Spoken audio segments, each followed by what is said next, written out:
much for joining me on day one of All Energy down in Glasgow. How's the show been for you so far? I've really enjoyed it. It's really busy. There's so many people here. It's a lovely sunny day, so that always helps.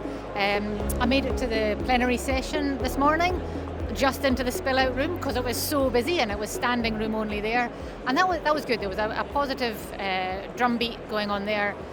Keith Anderson spoke really well, highlighting the challenges, not just all the opportunities, and Jürgen Meyer pointing out the investment that they want to do, but also it's nascent technology that they're going to be investing in, and that floating that Great British Energy see as the opportunity for the UK and particularly Scotland, because we'll be playing to our strengths. And on that, I mean, a lot of the news that we hear at these types of events tends to be, and has been recently, jam tomorrow.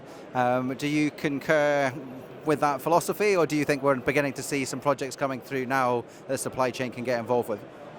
Yeah, so yes and no. Absolutely, there will be a large amount of jam tomorrow. But there is still projects happening now, and so I was on a panel and a session earlier on, one of the offshore wind panels, a year in turmoil, and actually you could have said a week in turmoil or a couple of weeks in turmoil, because it has been very challenging, particularly for the northeast of Scotland, with organisations having redundancies recently. So yes, we absolutely need more projects in the water so that these companies don't have to make people redundant, because most of their work is international. And I see transmission as being one of those opportunities, that the grid upgrade has a significant opportunity for a lot of our companies, but things need to be tweaked. We need to get more offshore wind projects in the water, and we need to realise that there is still significant demand for oil and gas, and while there is significant demand for oil and gas, and we have the ability to deliver that off our own shores, we need to do that as well. We can't give up on that opportunity. 100%. So moving on to ETZ, you've been in the role now for 5 months. How's your journey so far, and what are your kind of key observations? So started in January, so yeah, really enjoying it. I've been out to meet a lot of the large companies in Aberdeen and Aberdeenshire to understand what their challenges are, and they are significant.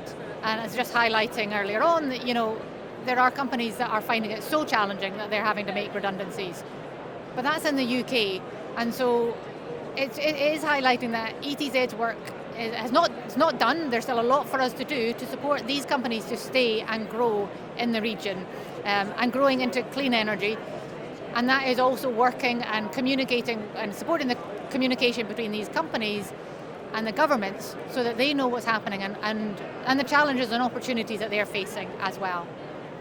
Excellent. So still a lot of work to do on that side. I think we'd all agree with that, especially after the really sad news last week with what was happening at Harbour Energy and Beam and some of the oil service companies as well. So that's why I think we're keen to see the acceleration of some of those projects in the renewable space. So final question on ETZ is what can we expect to see from you guys over the next kind of year or two in terms of helping to catalyse some of those that investment and those projects? Yeah. So later on this year, our Energy Works building will be opening, and that is for innovative companies. Which NMIS, National Manufacturing Institute of Scotland, will be co-located there. So that'll be fantastic for the companies that will be based there. Next door to that will be our skills hub that we're in partnership with Nescol, and they will be providing the skills that the energy sector needs. So it's welding and electrical engineering and the likes that will be based there. And then we're going to be looking at progressing further with the South Harbour and the port to look at what sites they need to have ready, because we need these sites ready for inward investors to locate. We can't wait for them to come and then hope that they'll wait for us to get our sites ready. And we're looking at what else needs to happen in the northeast of Scotland to ensure success and growth for our companies.